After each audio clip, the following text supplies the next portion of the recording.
Thank you, Jim. So the barrier to the Holy of Holies, which only the high priest, when he was totally purified, was supposed to go in once a year and repeat that yearly, that's why it says the curtain was rent in two. Now, did that physically happen when Jesus, historical fact, myth, the truth of it is true, whether historically, however it is or is not. And the idea was God's presence has been opened to us by God, God's own self. So you don't need a priest. You are a priest if you believe. And you can come to God even though, as a sinner, you are justified. In that paradox, simul justus et peccator, from Martin Luther, simultaneously justified and sinful. So I think the language of Hebrews is too good to miss out on, but can you do that in a sermon without just saying, oh my gosh, let me go and do something that I can grasp? So do you have any advice on, or cautions, or? Explain it as you did just now. Well, if you would all go stand at the doors and don't let anybody out.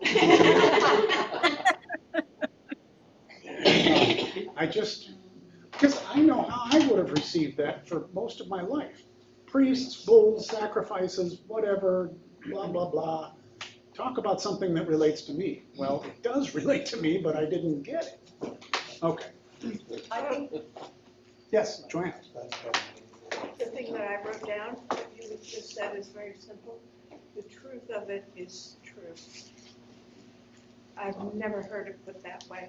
It's not, I mean, it's not whether it was literal or not, but the truth of it was true. Thank you. May have been Renee's. No, She has hers. Okay. On to the subject at hand then.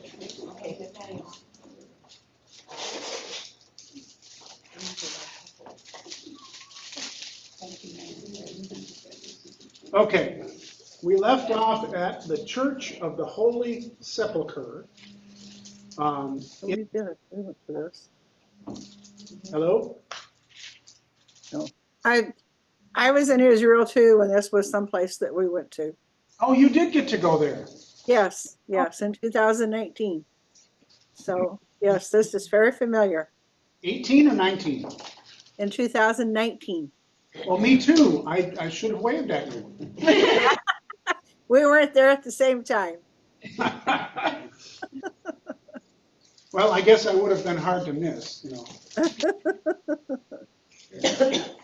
Okay, well, and what were your impressions, Nikki? Were you, was it what you expected? Were you surprised? How did you feel about it? It was more than I expected. Yeah. You know, you just never know because these things are very old. Mm-hmm. But the feeling that you have when you walk into these kinds of churches and different places where Jesus was, it's just amazing, absolutely amazing. Just kind of brings it all to life, what you've learned about in Sunday school and in church, and it just brings it to life, and it's much more meaningful when you are able to see these things in person. I'm so happy that you have that perspective. Has anybody else been to the Holy Land? I'm glad to know that, Nikki. Thank you. Did you go on your own or with a group? Or? No, I went with a tour group from Utah. My friends belong to a church up there, and the pastor and his wife arrange these things on a yearly or bi-yearly basis, and so I went with them. So there were a group of 50 of us. We had an excellent guide, and learned so much history, and it was just a wonderful, wonderful trip. Well, that's how we experienced it, although some of the pictures that we've seen, and I'll show you again, are kind of like, boy, that seems, I wasn't expecting to see all the ornate lights and chains and all the marble. I was expecting to see something more raw. Right. But Mickey's testimony, and I'll add mine to it, there is some method to the madness. of the great displays and the great architecture. There may be a part of us that says, well, boy, I'd like to see the authentic stuff that's underneath. But this does bring a sense of awe and wonder that certainly appeals in a mass way. And it does, in some way, preserve the site from people trampling and taking. And so when you enter this building, I think I told you, it's got so many stories they can't count them all because they just, it's at least 6. You wouldn't think.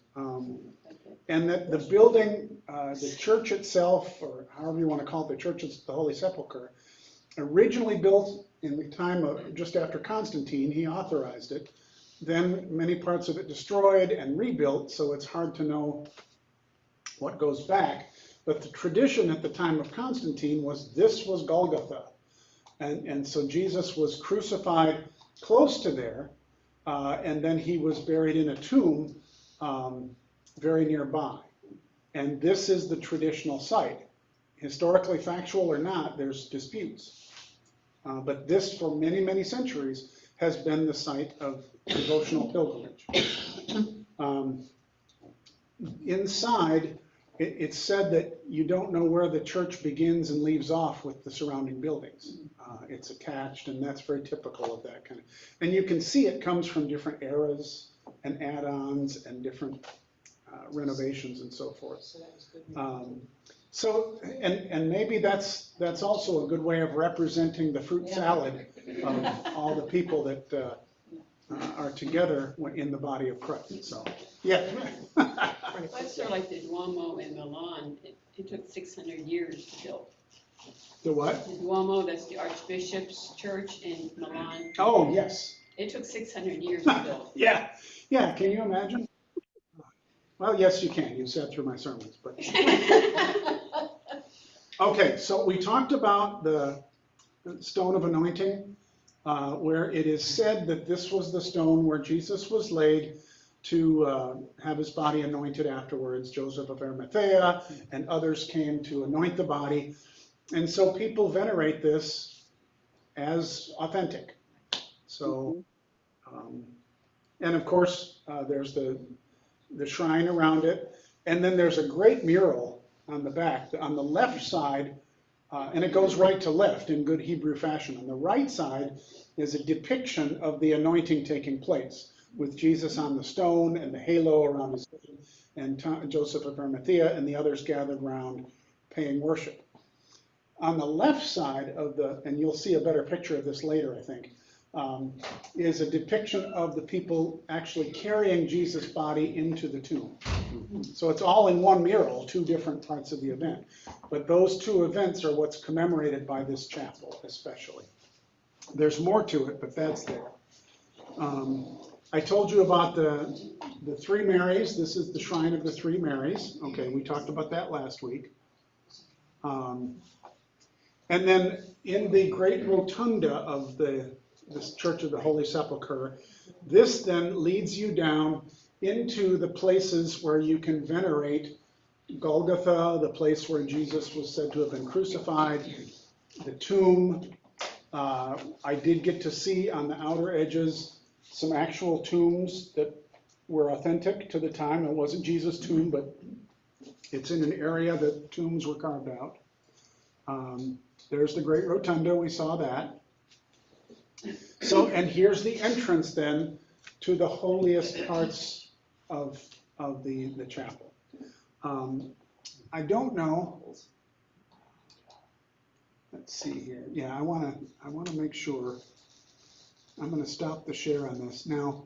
Can I ask a question? Oh, please do. Yes. So the entrance to the holiest parts, because I see what you mean. It's all new and shiny and worked on, and clearly isn't pristine from the time.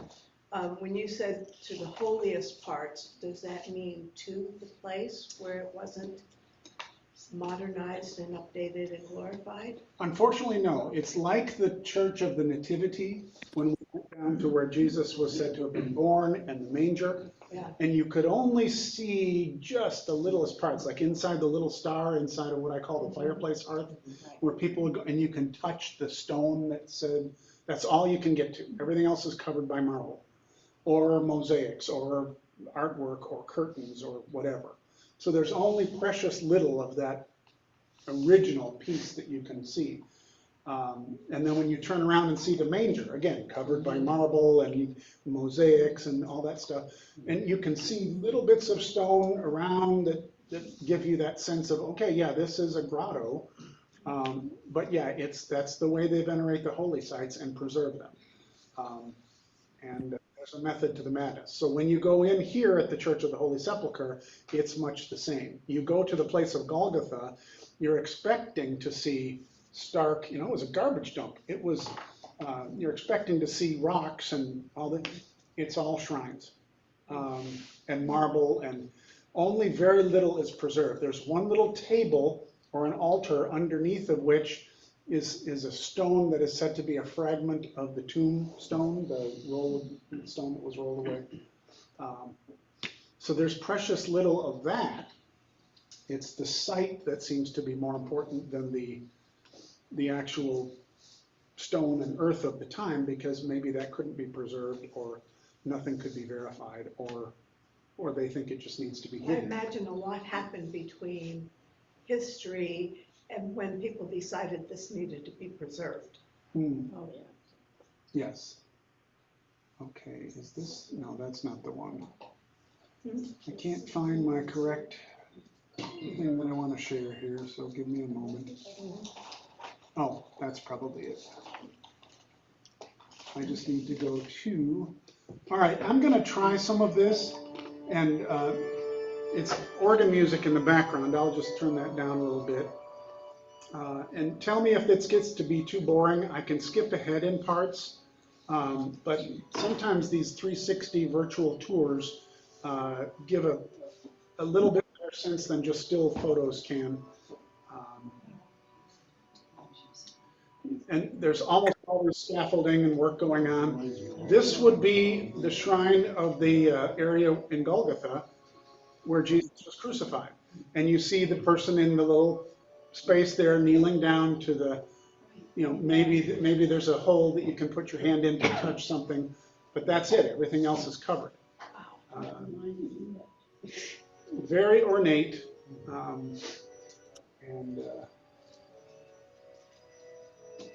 So this is called Calvary, the Chapel of the Crucifixion. So this is down below, and where you enter into to see all of these things. Let's see. Then when we get to the Rock of Calvary, it's called the Chapel of Adam, because all of this is said to they put this as, oh, this is where Adam, it was significant for that. The first Adam, and then Jesus is referred to as the second Adam. Humanity's first iteration, and then the redeemed second iteration of humanity. So that's why this is called the Chapel of Adam. This is where Jesus redeemed humanity at the cross of Golgotha. It's very hard to pick up anything that you would say, oh, that's a spot that's authentic. It's really difficult to do that, if at all possible. When you were walking around, was it hard to conceptualize what you were hearing of what places were a representation of what we know as? I'll get it next. Yeah, because first of all, we didn't have a lot of time. And we had a tour guide in our ears, talking constantly, and you're trying to soak it all in, and it's drinking from a fire hose. It's overwhelming in a good way, and in a way that's just, I can't retain this all. And there was a part of me that was reacting to, gosh, this is much more ornate and than I would have expected. So all of that hits people differently. Okay, I'm going to skip ahead one here. This is the Chapel of the Finding of the Cross. Now, again, I mentioned to you the unproven, I believe, story that the mother of Constantine, Helena, had visited in 300 something. Supposedly, she came upon the remnants of the cross. So this chapel, which is kind of strange looking, but it does have some rock formations that are interesting, is set up to venerate that time that the cross apparently was found by the mother of Constantine. I have a question. Yes. Are these all independent spaces or under all? Yeah, this kind of goes throughout. Yeah, Okay. it skips from place to place Okay. within that great structure. So yeah, it's not necessarily laid out to be a chronological map or topological or whatever. Here's the stone of veneration, and now you're going to get a good picture of that mural. There's Jesus being put into the tomb, So if we were to, and there's Jesus being anointed. is it like a couple of blocks large or? Oh, easily. Is it? Yeah, But all of the main pieces of what we think of as Jesus' life is right in this very small. You see the daylight coming in where the stone of veneration is. That's actually where the main doors are, and there's a great story behind the main doors. There we go. So you see, so that's the first thing you come to. The Shrine of the Three Marys. Then you go into the rotunda and into the place of where you go down in to the Golgotha and so forth. What was the year of the origin of this? It would be, let's see, Constantine was in the 4th century, so 300 something. Would be the original building of the, now the site may have been venerated before that, but the original chapel of the Holy Sepulcher would have been built under Constantine's order, and I'm sure it took longer than his life. But then later on in 600, torn down, beaten, conquered, whatever, and then restored in later centuries. So that's how human history goes. So, okay, I don't want to overdo it. Please tell me if you're bored. This then, they call it, this is just a greater view of the Church of the Holy Sepulcher. And the architecture is fittingly stunning. Amazing. Man, can you imagine trying to paint that ceiling? Yes. Section of the arches are unbelievable. Even today with cranes. Well, they were master stonemasons. Yes, yeah. Yeah, there I are. can't imagine them even being able to build stuff like that back then. So high. It's amazing. The icons of the different biblical figures around to tell the story. It does give you a sense of awe. And I'm glad that this formula of status quo has been in place since at least the mid-1800s that allows for coexistence in these different areas. This is inside the walls of the city of Jerusalem, the old city. Remarkable.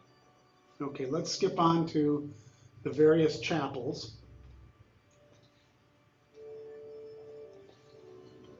And you kind of think, well, this is more of the same, so I'll skip on ahead here. Okay, the resurrection tomb of Jesus. I don't want to build it up too much because, again, here you go, marble covered, art covered. You don't get to see the opening and the rolling stone of the tomb and where the bodies were laid. But this is what you see when you go down in there. So that's the reality of how they've preserved it.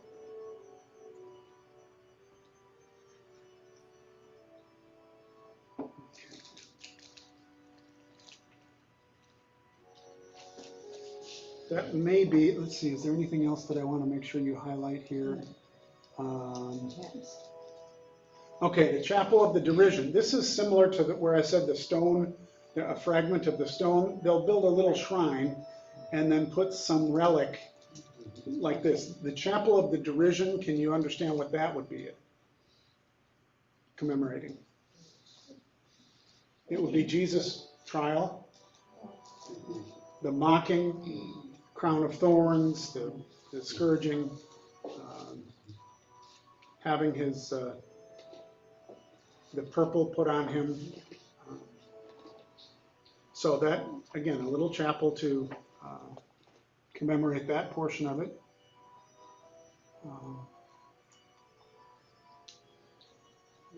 Tomb of the Virgin Mary. There you go. Is this, how authentic is this? It's, we wish we could prove it, but sometimes God doesn't allow us certainty, and that's probably okay. Maybe it's for the best.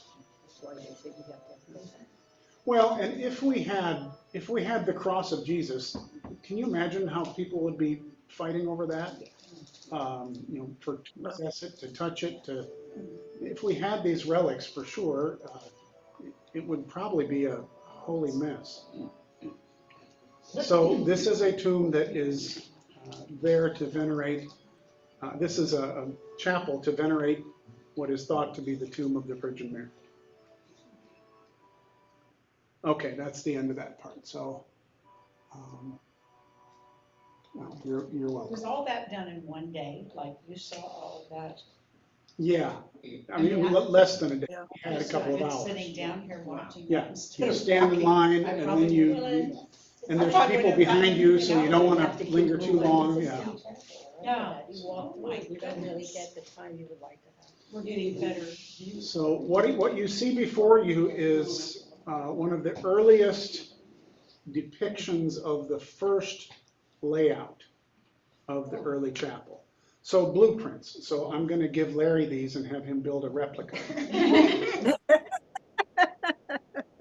You have to study languages to get it all. I was gonna say, somebody's gonna have to translate. Okay. Is there anything else I can? I don't want to do that again. Seen all of that, we missed so much of it. Yeah. So, okay, there's a story, if I can find it here quickly. Come on, where is it? Bingo. About the doors. These giant wooden doors that are about twice as tall as me. And let me see if I can find status quo. Forgive me here. I want to find okay, interdenominational issues. Who would have thought there would have been those? Okay. So the establishment of the status quo in 1853 didn't halt controversy or occasional violence, unfortunately. For example, in 1902, 18 friars were hospitalized and some monks were jailed after the Franciscans and the Greeks disagreed over who could clean the lowest step of the chapel of the Franks. Oh my gosh. Can you imagine? Thank goodness we never fight over insignificant things. I'll let you. Okay, on a hot summer day in 2002, a Coptic monk moved his chair from its green spot into the shade. This was interpreted as hostile by the Ethiopians, and 11 were hospitalized after the resulting fight. We're human. In another incident in 2004, during Orthodox celebrations of the exaltation of the Holy Cross, a door to the Franciscan chapel was left open, a sign that was taken as a sign of disrespect by the Orthodox, and a fistfight broke out. That's what happens. Some people were arrested, but no one was seriously injured. Okay, so I'm glad we can laugh, but we all are ashamed. And remember, when Jesus first said to the disciples, "This is my body broken for you. I'm going to my death. Share this among yourselves. Upon you will be conferred a kingdom. You will sit on the 12 thrones judging the tribes of Israel." Judas was present at the time. Could anyone give a more significant gift of love? And what did the disciples do first? They argued about who was the greatest among them. They got into a fight. So God has been dealing with this patiently since the beginning of time. Yeah. So we can look at this as a reality of our fallen and broken world. I can say I have been involved in things that were insignificant and I didn't know at the time, and misguided and not loving and helpful. We're all to some degree part of that. Not that we certainly don't condone it. We all wish for it to end. But this is an ongoing lesson for us, that even our holiest people, we don't place our trust in people or princes. We place our ultimate trust in Christ. God is the only one who will never disappoint. I will disappoint. Just ask Chris. So. Okay. On Palm Sunday 2008, a brawl broke out when a Greek monk was ejected from the building by a rival faction. Police were called, but were also attacked by the enraged brawlers. So you just... Okay, so then there's tax and land disputes. I want to get to the doors if I can. Come on, where is it? The keys. All right, I might have to do a different search here, so bear with me. Because I want to get the details right on this one.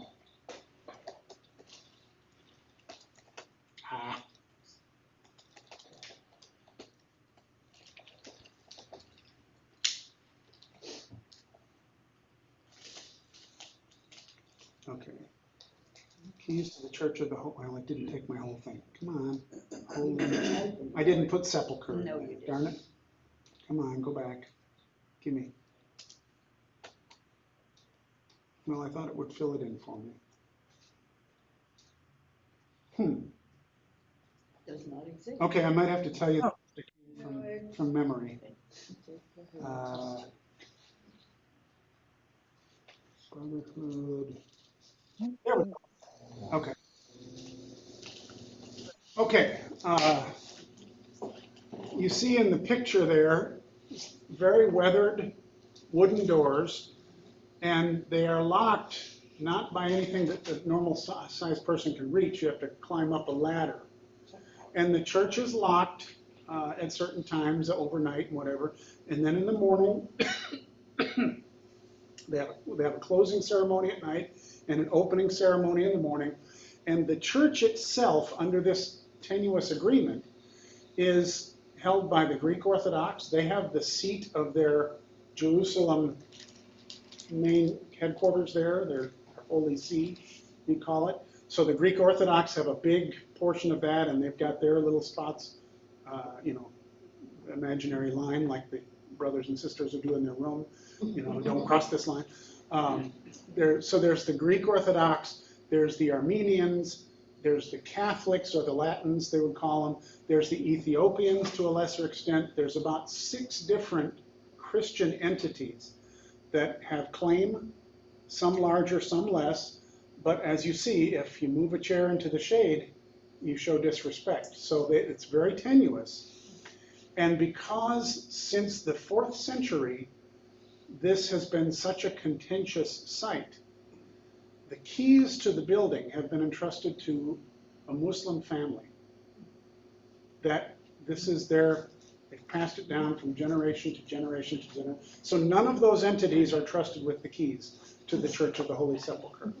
And so the Nusayba family, if that's how you pronounce it, is a prominent Palestinian family and the oldest Muslim dynasty in Jerusalem. So they have a long history and tight bonds with the Holy Land. According to tradition, they took their name from the female companion of forget it. So anyway, it's a Muslim family. Let's go that far. Okay, when the prayer time came, the Archbishop of Jerusalem invited the Caliph of Umar to pray at the Church of the Holy Sepulcher, Christianity's holiest site. Umar refused to do so, fearing that future Muslim generations would claim the church as their own and turn it into a mosque. Umar instead prayed a few yards away from the church where there is a mosque now. The Mosque of Umar stands next to the Church of the Holy Sepulcher as a reminder of the strong Muslim-Christian bond in the Holy Land. So that's a wonderful thing to know. There have been places in history and times when Christians, Jews, and Muslims have lived together in harmony for centuries. That was one of the things I especially wanted on my tours through Spain to kind of get a taste of and a flavor of. I long for that kind of mutual coexistence. It guaranteed, upon entering Jerusalem, Umar signed with the Christians of Jerusalem what became known as the Covenant of Umar. It guaranteed protection for the Christians to live and worship freely, and also protection for the Christian places of worship in exchange for the Christian surrender before the Arab army. So it was part of the terms of surrender. It was a gracious kind of a situation, I believe. The ancient records and manuscripts kept by the various Christian denominations all record this family's relationship and that of their ancestral forefathers from another hard to pronounce thing, at least since the time of Saladin more than 800 years ago. Specifically since 1192. I guess that's, yes, that's where this has its origin. King Richard the Lion. Yes, yeah, when Sultan Saladin and King Richard the Lionheart concluded an agreement allowing Western Christian pilgrims to visit the Holy Sepulcher under certain stipulations. Saladin entrusted to the custody of the doors to this leading and most renowned Sheikh Ghanim ben Ali Hussein al-Ansari al-Khazari, the Jerusalemite, and matters pertaining to it. So there's some background of how there's Christian presence, there's the status quo understanding, and yet since 1192, the keys have been held as a holy sacred responsibility by this Muslim family, and day in and day out, they do the ceremony of opening the doors for the people to come in and worship. And so it can be, you can look at it and say, well, that's just too messy for, but I've come to embrace that God works with the messiness of humanity. And thank God, God does. So, let's see. Didn't do that right, sorry. All right, what's my share screen going to be this time? That one, okay. Okay, onward and upward then. Any questions or any thoughts? Nikki, did that do justice? Yes. Okay. Well, feel free to chime in if something else is needed. All right, now, let's go to a disputed site outside the walls of the city of Jerusalem that many of the Protestants favor as the authentic site of Jesus' burial. Tough to know, for sure. But we toured both. This here, right in the center of the screen, is the Church of the Holy Sepulcher. And this is a depiction of the walls of the ancient city of Jerusalem. You see the temple there on the right, or the Temple Mount with the Dome of the Rock. And then there's 4 quarters of the city. They're not all geographically equal in size. And I don't remember which quarter is Jewish, which quarter's Greek Orthodox, which quarter, but there's 4 quarters. Seriously? Yes. But we traveled freely throughout them, but they have their quarters inside. There's 4 quarters within the walls of the ancient city of Jerusalem.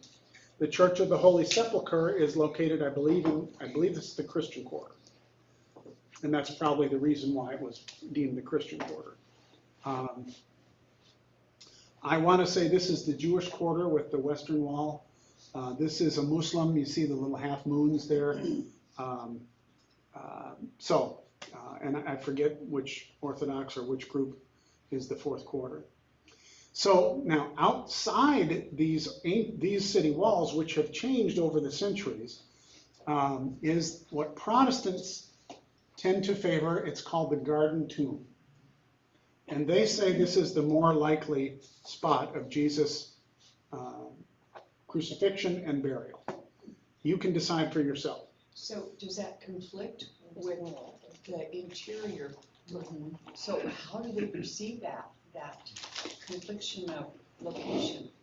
You say tomato, I say tomato. I mean, they just don't agree. Yeah. Wow. Well, I mean, yeah, the tourists heavily favor what you just saw.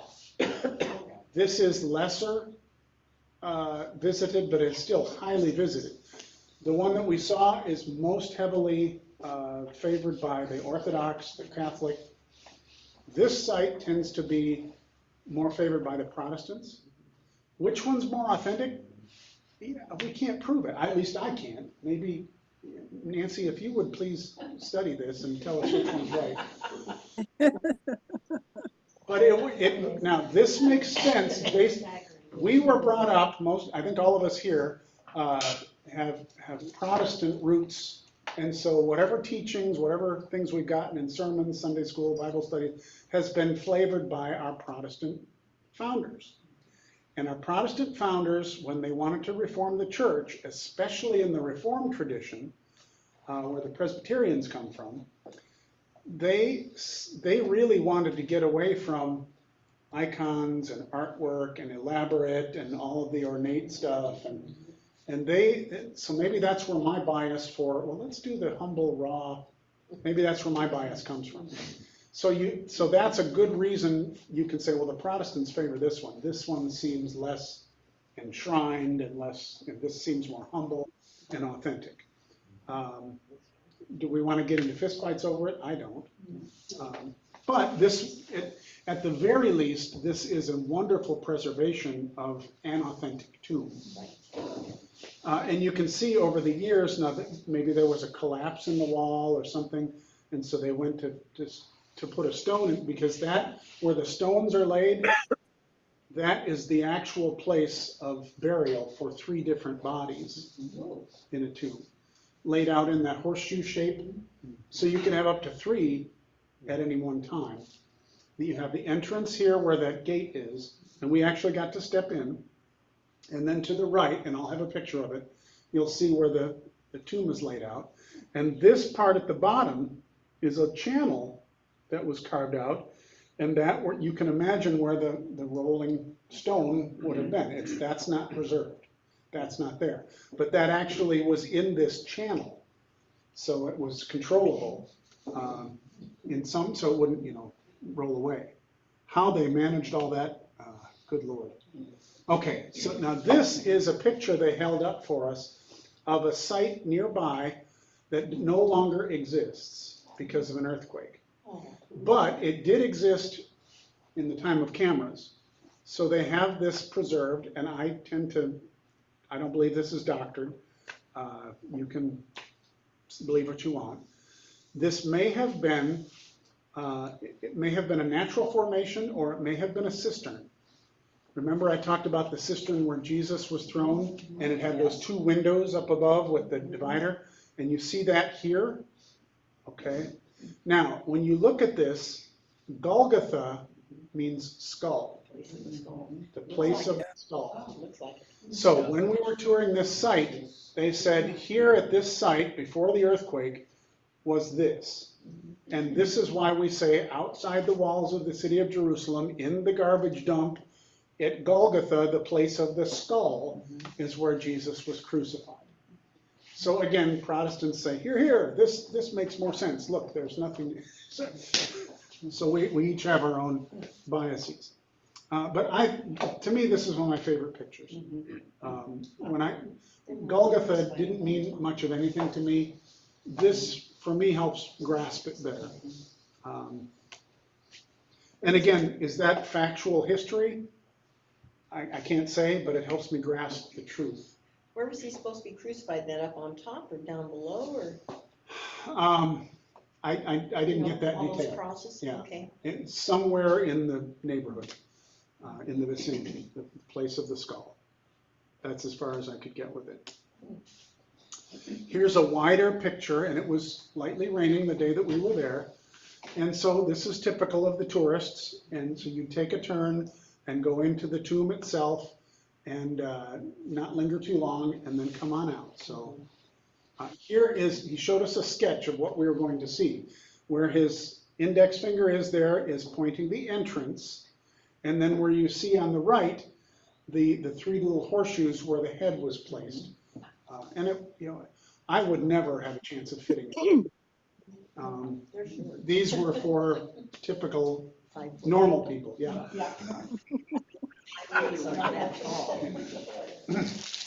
So that's It seemed to be very tall a long time ago.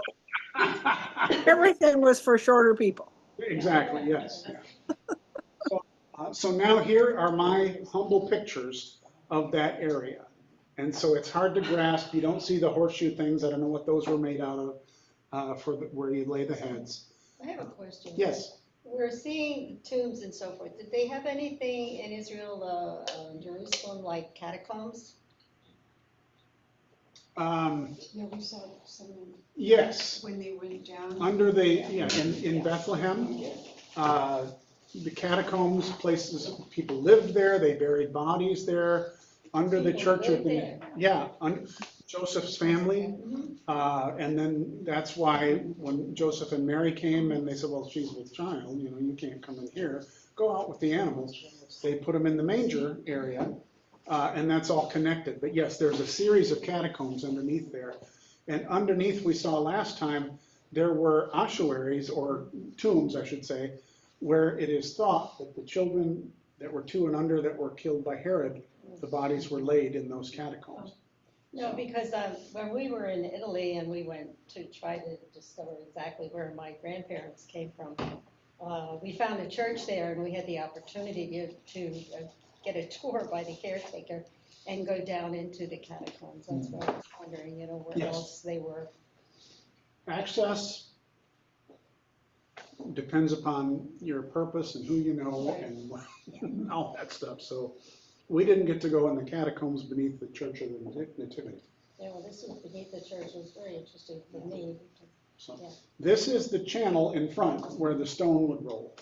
I wanted to get a good picture of that. I'd never imagined anything like that. Pastor Jim, wasn't that video that you showed that Sergio and Rhonda in Israel or something?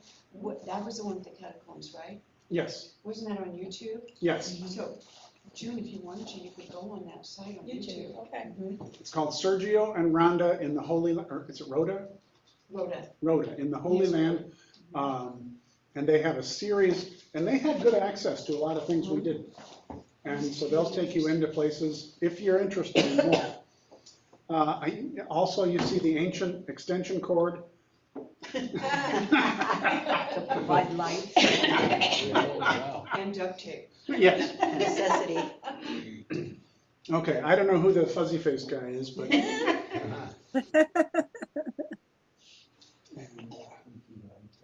Okay. All right, well, so let's see, where are we at? We've got a, Oh, yeah, ramparts. okay. Any questions, any thoughts before we move on? All right, now we're in the city, and so, and there may not be, there's probably different ways to approach the city. You have to pick a starting point. There may be better ways than others.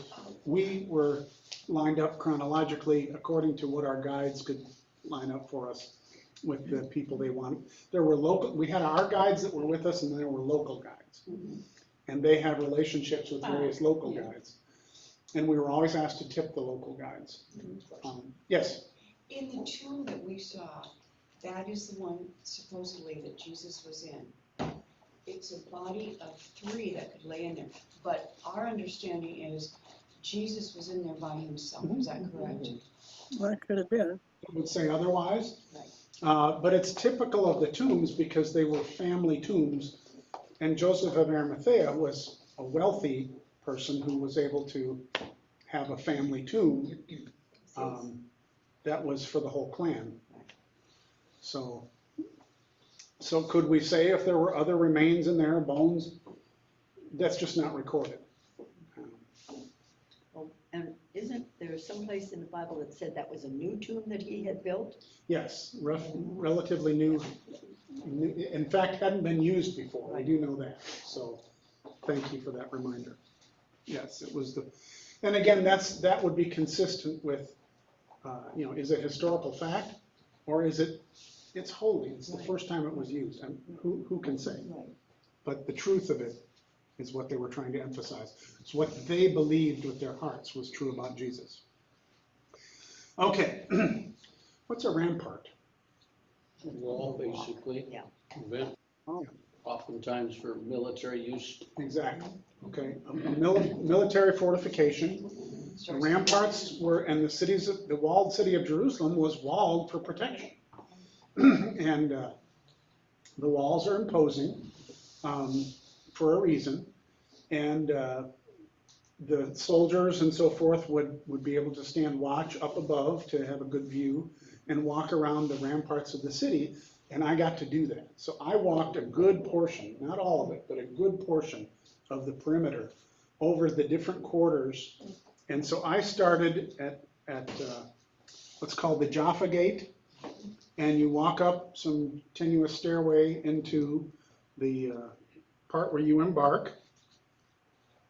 Here's a picture from below of the kinds of architecture of the wall there. And you can see all the places where they can shoot the arrows. Exactly. That's why there are slits for the archers. The archers can do a good range, but they're protected from incoming for the most part from those narrow slits and from up above. So it's all military security that is not now. Here we are up on those ramparts. So I believe the interior of the city is to our right here. And of course, they put in guardrails and so forth for tourists. And to the left is how you would look out of the city of Jerusalem in the formation that they had it. So, and again, I would have been picked off first because my head was. Here's outside the city walls. Right, so, and you know, notice the juxtaposition of the modern and the historic all together. And there's a plaza with trees and so forth. Interesting, you're walking along here in one of the corners. Oh well, gee, we got great seats for the next game. Yeah. So modern life goes on in the ancient city. So you'll see satellite dishes, you'll see, marketplaces, you'll see clotheslines, some barbed wire. And there you are. Yep. I desecrated this spot. You touched it. You what? You did what? You Desecrated. I was in Muskegon, I was in a community theater production, and they had a big community theater. My son was in it too, of Spamalot.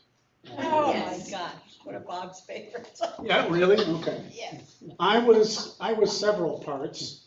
The main part for me was I was the chief knight who says me. I had different costume changes.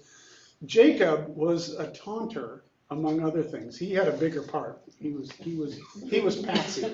He was Patsy, but he also got to be one of the taunters.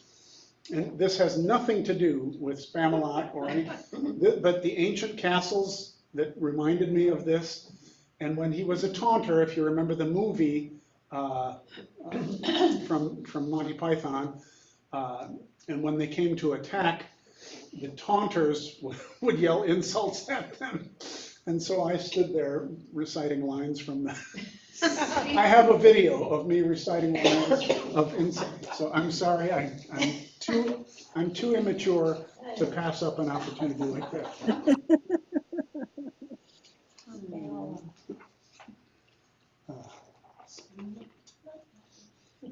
Okay. And they have for the tourists in different languages. There's Hebrew, Arabic, English, built into the structures there, different ways. And okay, I'm just now kind of doing this extemporaneously here, so I've kind of gotten beyond, and I'm sorry we haven't looked at Bible scripture today. Hopefully we'll get something that prompts us there. Okay, down in what's called the monastery compound by St. James Cathedral, we were released into the city. Go find lunch. And a group of us, 5 or 6 of us, they wanted something really authentic. And they wanted shawarma. I have no idea. Shawarma. Is it chicken? Or can be different meat? It can be different It can meats. be It's a prepared. seasoning style. Yeah, the seasoning is what makes it. Hot dogs. We have a restaurant by us. But that's all they could talk about was shawarma. So I said, okay, I'm in. Not necessarily. So we went to this is in the Armenian Okay, area. right. And inside this area on the left is where they said, let's go to this restaurant in here. Well, the proprietor was glad to see us, suckers. It was into the right, so, I mean, they know when they've got a gullible group of tourists that they can get a hold of. Did I not put that picture in there? Oh, son of a gun, I hope. Oh, there it is. Okay, it's coming up, all right. Okay, so this is on the way in. The Armenian Catholic Patriarch in this quarter.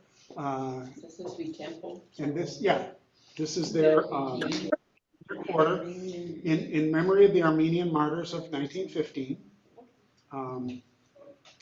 So it's a beautifully ornate place, but then here we have free Wi-Fi. And pizza. We have pizza. Yes. So, and I probably would have been silly enough to order pizza had I not been people saying, no, we're going to get the authentic. Yeah. So here we are in a booth. Boy, don't you wish the booths down at Brothers Restaurant? So, and the servers and the proprietor saw us coming a mile away, and so they put on a show, and they filled our table up with all kinds of this, that, and the other. And I sampled everything, even this kind of pinkish purple stuff. It looks like cauliflower or broccoli, but I can't remember what it was. I tried to sample everything, even though I'm kind of picky. But so we feasted, and all kinds of authentic things that they made there. This is kind of a cabbage, beets and whatever. There's beets. Yes. Dishes over. So, but the sucker part was when we were leaving, you know, the bill came and we're like, Yeah, right. so, and we just kind of like shelled out probably 4 times what.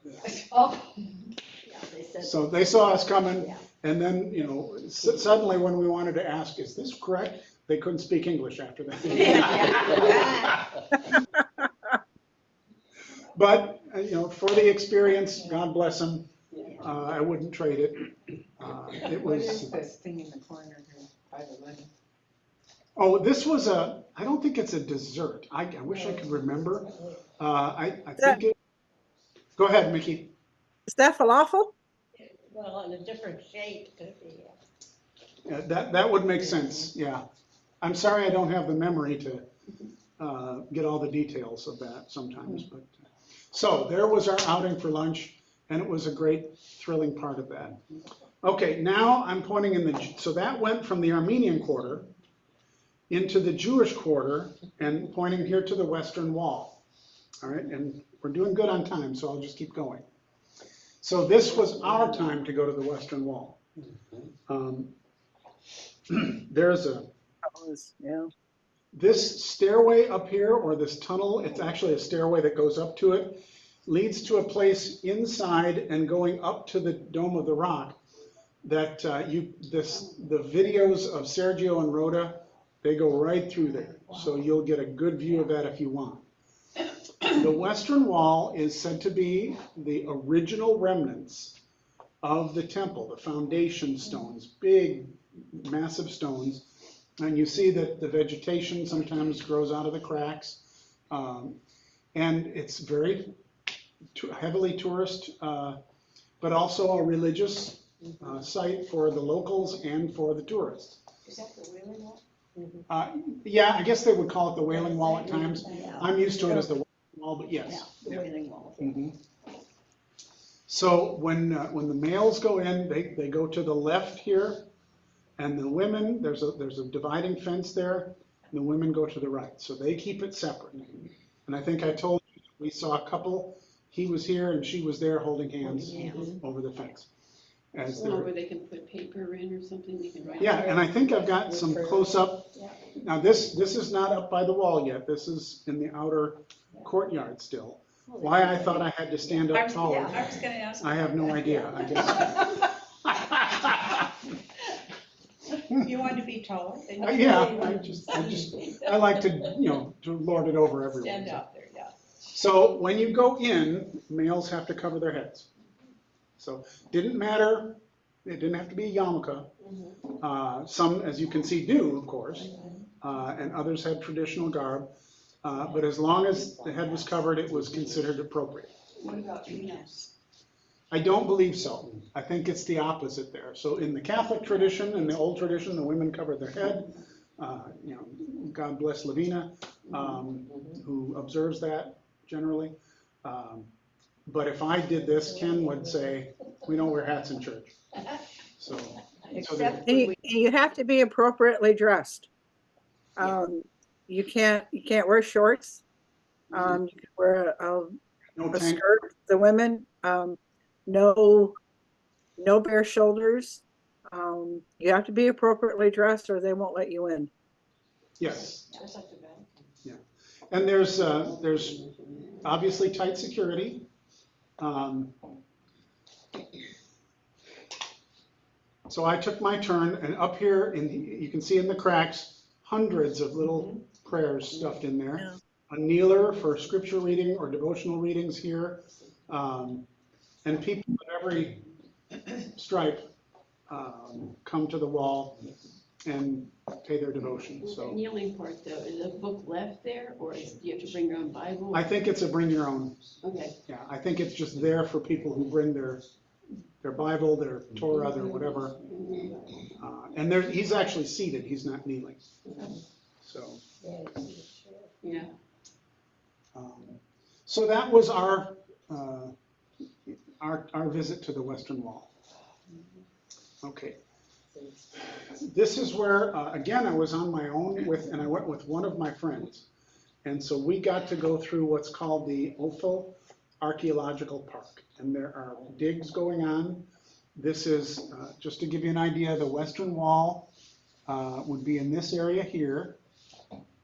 And so this is going to be to what I would say the southwest of the Temple Mount. So I'm sorry, the Western Wall's here in the white. So just to the south of that is, and to the south of the temple is the archaeological park. And I could spend days there.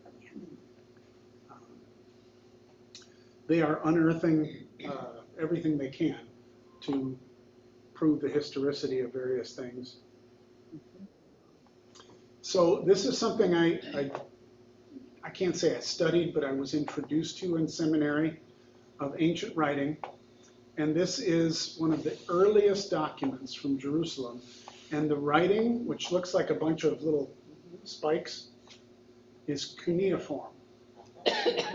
And that's about all I know about cuneiform, is that's what it looks like that. So I don't want to come off as a great scholar, because I was just introduced to it. But these are the kinds of precious relics that they find and preserve there. And that's actually very small. This is a blown up image. But it's believed to be the earliest preserved document. And I don't know if can anybody read it? yes, people do still study and understand what cuneiform writing would say. I think Joanne studied cuneiform. Way back. Yeah. From the Egyptian side or the Jewish side? Yes. Yes. The architecture and the digs, who knows how far down they could go. And so this was typical. There'd be basically a cliff to look over. There were ritual baths that you would come across, not filled with water now, but those kinds of sites. So in this area is the ancient cities and the ancient dwellings, marketplaces, and the way that they would channel water and all that kind of stuff. So squeezing through the various... Would that be a water channel where they would? No, this actually was a walkway. Okay. Yeah. And it was typical of the walkways. They didn't, space was precious and is precious. Yes, they were very big. Room. So, How narrow was that? I kind of had the sideways through it, so yeah. So it had to be one way. Oh, Oh, because if you had somebody going the other way, it's like, okay. So like those narrow roads. And here's a chamber that was thought to be an area where they would grind the various wheat or whatever they would. So there were dwelling places, meeting places in this that are being unearthed. And it's probably had a lot of progress since I've been there. Here's one of those ritual baths. So you see the steps down in.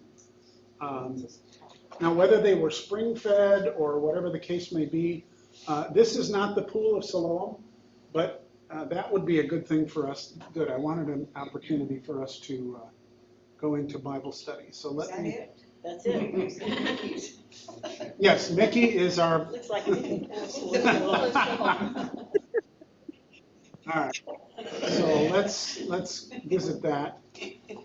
If you would go to John chapter 9, and let's look at the story in John of the pool of Siloam. John chapter 9. And we're going to start, it looks like, I'm going to go, let's see, John, I think, is in the New Testament. Yeah. It still is. Page 1649. I knew your Bible, yeah. Thanks. 1849 is mine. Oh, see, yours is much. Okay, I'm going to start at verse 1 on John chapter 9 here, as we look at Mickey's seal. Or I'm sorry. Mickey, that's. not my ceiling. There we go. Okay. All right. As he walked along, he saw a man blind from birth. His disciples asked him, Rabbi, who sinned, this man or his parents, that he was born blind? So there is a very obvious show of a prominent theology of the time. If you were stricken, it was for a reason. This is how they perceived God or the gods. You must have done something terrible, or your parents did, because he was born blind. Jesus answered with a radical new understanding. Neither this man nor his parents sinned. Now Jesus said something that we think is controversial. They didn't. This man was born blind so that God's works might be revealed in him. If I start at this place with a teenager, they'll say, well, this is a very cruel God who's very egotistical. That's not what it meant to them. All right? Well, if this God needs to strike people in order to have good works shown through him, then I don't want any part of it. That's how it strikes our modern sensibilities. You have to be careful when you teach to help them understand that this was not. And I want people, when I say have a healthy skepticism, if you come across scripture and say, well, that doesn't sound like God to me, go with that and study it further. Don't walk away.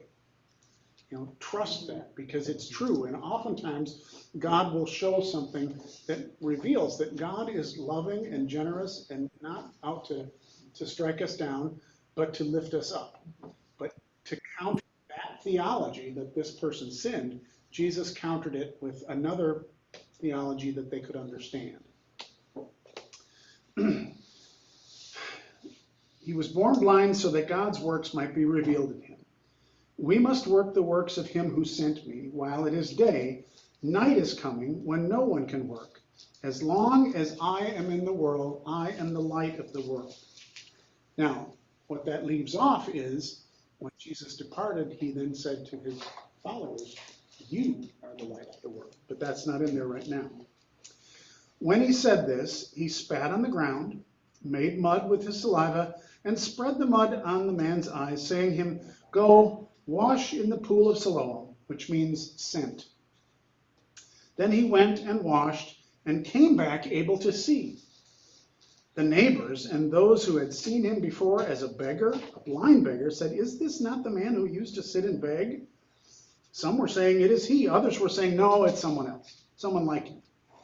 He kept saying, I am the man. But they kept asking him, then how were your eyes opened? He answered, The man called Jesus, made mud, spread it on my eyes, said to me, go in the Siloam and wash. Then I washed and received my sight. They said to him, where is he? He said, I don't know. Well, now you can see the controversy brewing. And they really challenged Jesus on this, because this was a threat to the powers that be. They brought the Pharisees to the man who'd formerly been blind, and they harangued him, basically. I won't read the whole thing, but they're like, tell us the story. And he finally said, you know, what more can I say? And got kind of frustrated with them. In verse 24, so for a second time they called the man who had been blind. And they said, give glory to God. We know that this man, Jesus, is a sinner. He answered, I do not know whether or not he is a sinner. One thing I do know, that though I was blind, now I see. Ever hear that before? They said to him, what did he do to you? How did he open your eyes? And he answered them, I've told you already, and you wouldn't listen. Why would we want you to hear it again? Do you also want to become his disciples? Well, that was, they reviled him, saying, you are his disciples, but we are disciples of Moses. We know that God has spoken to Moses. They're still stuck in the idea that God was very selective. You know, only certain people can approach. As for this man, we don't know where he comes from. Well, here's an astonishing thing, the man said. You don't know where he comes from, yet he opened my eyes. We know that God doesn't listen to sinners, but he does listen to one who worships him and obeys his will. Never since the world has began has it been heard that one's opened the eyes of a person born blind. If this man were not from God, he could do nothing. They answered him, well, you were born entirely in sins, and you are trying to teach us? And they drove him out. Jesus heard that they had driven him out, and when he found him, said, do you believe in the Son of Man? One with humanity. That Jesus called himself the Son of Man all the time. He answered, and who is he, sir? Tell me so that I may believe in him. And Jesus said to him, you have seen him, and the one speaking with you is he. He said, Lord, I believe. And he worshipped him. And Jesus said, I came into this world for judgment so that those who do not see may see, and those who do see falsely may become blind. Some of the Pharisees near him heard this and said to him, surely we are not blind, are we? Jesus said to them, if you were blind, you would not have sin. But now that you say we see, your sin remains. Lots of paradox, irony in that chapter. So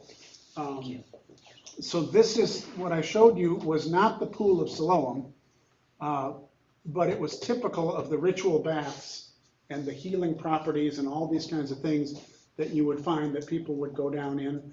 This was in that the town of Chorazin that I showed you, where you walked in to the city through a ritual bath.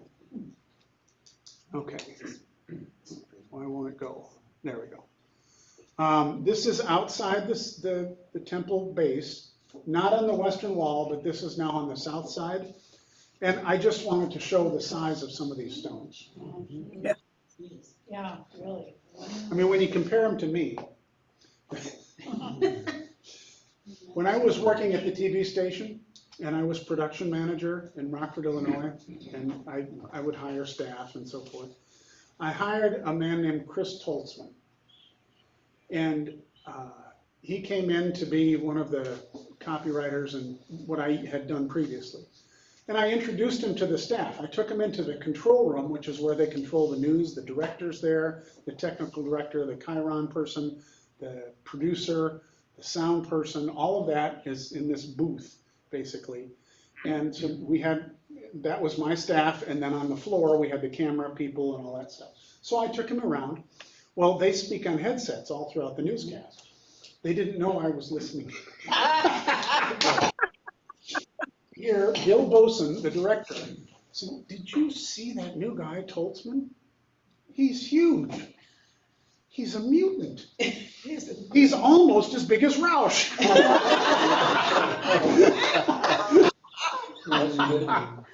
Well, they have meters back then? Was that their unit of measure? I don't think so. Because when you look at your height, Cubits. that's roughly 2 meters right Yeah. there. Mm. Yeah, it would be roughly 2 meters, yeah.